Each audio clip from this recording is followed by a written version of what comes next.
Hi, I just got done teaching a class, and I thought I would chat with you a little bit about holsters.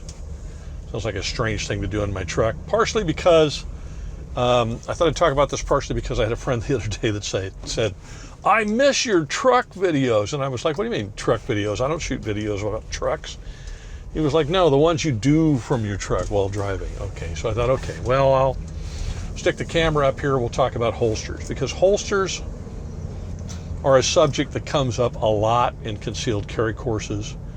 And so let me see if I can do this as concisely as possible while driving home from the office, because I'm over here in Mission Valley, just getting on the road to head on home. All right, first of all, a couple things about concealed carry. If you're going to carry a gun, then particularly if you're carrying a gun for the first time, here's some tips for you that might help you a little bit, because I've carried a gun pretty much all of my adult life. I started carrying a gun professionally at the age of 21, and pretty much have carried one for the majority of my life since then, and I'm 66, so that's 45 years. And then I started shooting when I was 5, and I've been shooting and hunting and like that all my life. So here you go, carrying a gun. A couple of brief tips. One, I think it's important to find a combination of the gun and the carry method, holster, whatever, that fits your existing lifestyle. Because if you change the kind of clothes you want to wear, the way you do things and like that, in order to carry a gun, you'll only do it for a very short period of time, and then you'll quit. You'll quit carrying because you want to go back to the lifestyle that you enjoy. So, one, I want to encourage you, there is a way for you to carry a gun to defend your life and the lives of the people that you love without sacrificing your personal preferences where clothing and the look that you have and like that are concerned.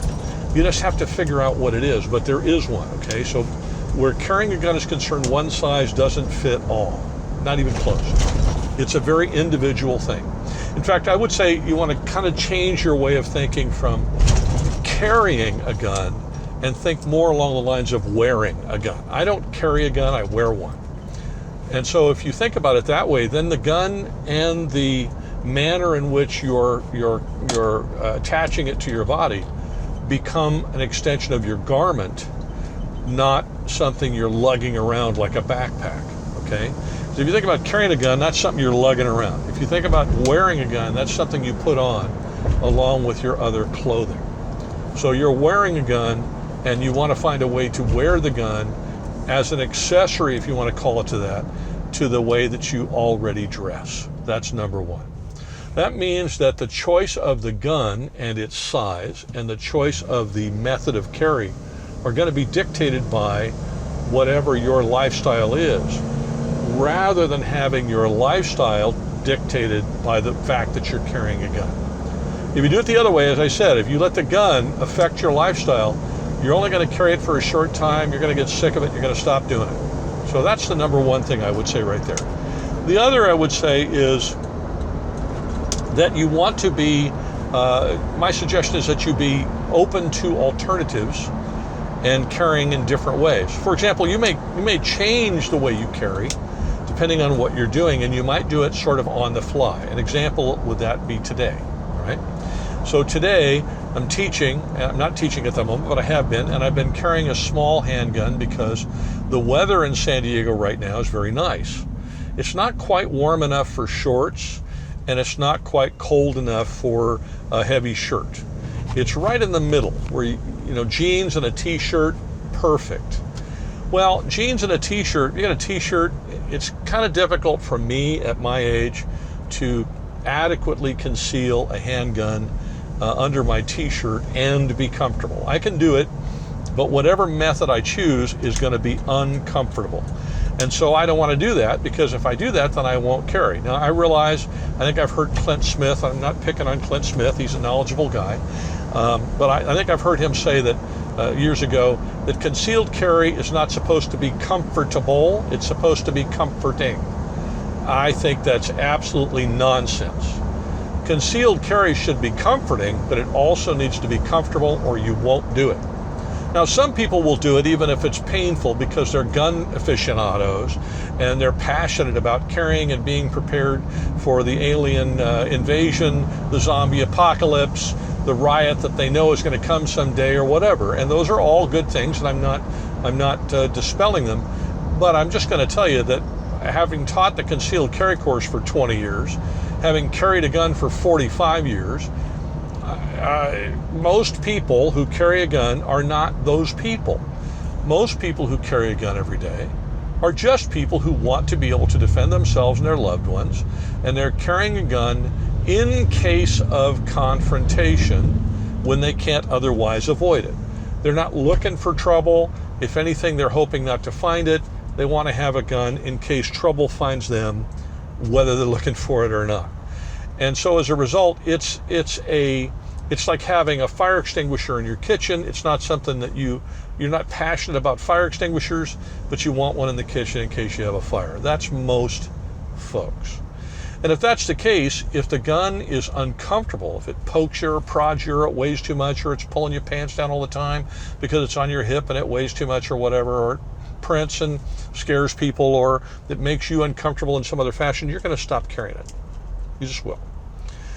And so the point I'm making here is that you want to find a way to carry the gun that is both comforting and comfortable. So if your carry method that you've chosen right out of the gate is painful and uncomfortable, find a different one. That one's not going to work for you after a while. So today, a way for me to carry a gun comfortably, dressed in a t-shirt and jeans at my age of 66, almost 67, is pocket carry.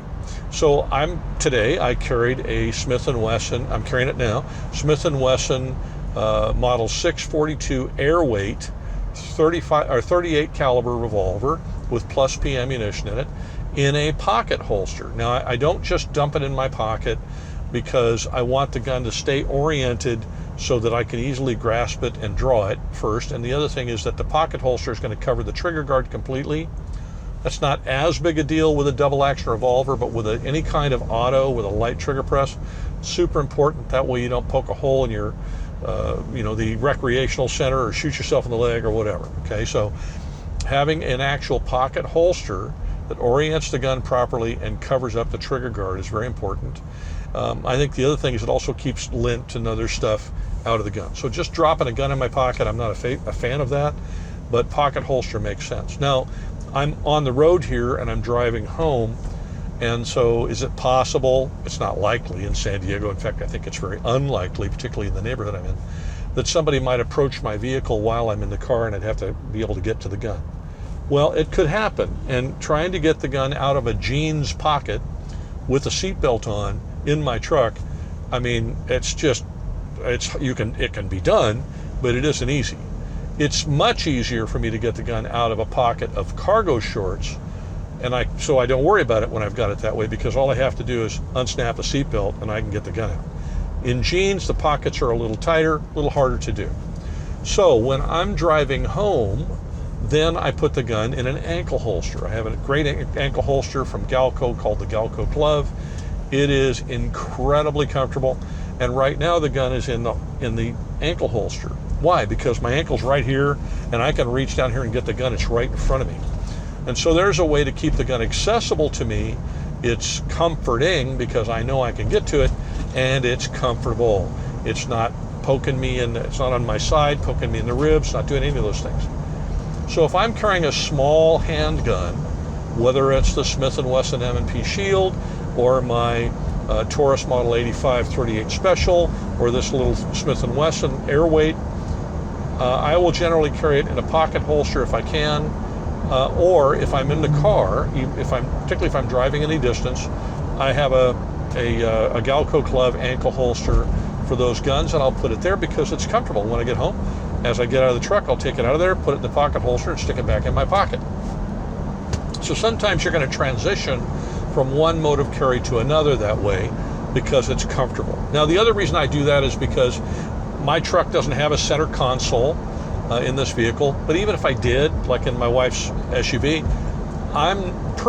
this is a personal decision only now. Personally, I'm not comfortable with my weapon being disconnected from my body. I want the weapon physically on me and under my control. I don't want it in a center console or anything like that, because if I have to stop this vehicle and bail out this door, I want the weapon to go with me. I don't want to have to stop and fuss around trying to get my weapon out of a hidey hole in order to get out of the vehicle if I need to get out of the vehicle. Because if I need to get out of this vehicle to save my life, I need to do it that fast, not dink around trying to get a gun, which means I'm going to go out the door, my weapon's going to stay behind. That's not comforting to me. So I want the weapon to be glued to me when I go. Okay, so that's just one example of carry method. Whatever carry method you decide upon, make sure it's something that's comfortable. Make sure it's something that you can get to, that it's concealed if you're carrying concealed, but it's also accessible, and that nobody's going to know you have the gun unless you point it at them and say smile and wait for the flash. Okay, so but remember, don't make it change your lifestyle, which means it's probably going to be a smaller gun, and you're going to have to carry in such a way that fits your lifestyle if you want to enjoy your life. And like I said, the other thing I would do is make sure that it's not only comforting to carry the gun, but it's comfortable. Otherwise, you'll leave the gun at home, it'll become a left-it gun, and you won't have it with you when you need it. So even if the gun's smaller, remember, the best gun to fight with and defend your life with is always the one you have with you at the time. You might have a better one at home, but you left it. And that's why I call it a left-it gun. You want to have an always gun that you always have with you, and then make sure you are always in compliance with that plan. As Paul Harrell, a wonderful guy on YouTube, unfortunately he's gone, but as his term is program compliance, I always thought that was very good. You want to be in compliant with your self-defense program. And if that includes carrying a weapon, that means you need to be carrying the weapon. Or in my case, as I would say, rather than carrying it, you want to make sure that you're wearing it and you're looking at it as an extension or continuation of the garments you normally wear. All right, with that said, I hope that was concise enough for you. Have a wonderful day, and wherever you go, whatever you do, stay safe.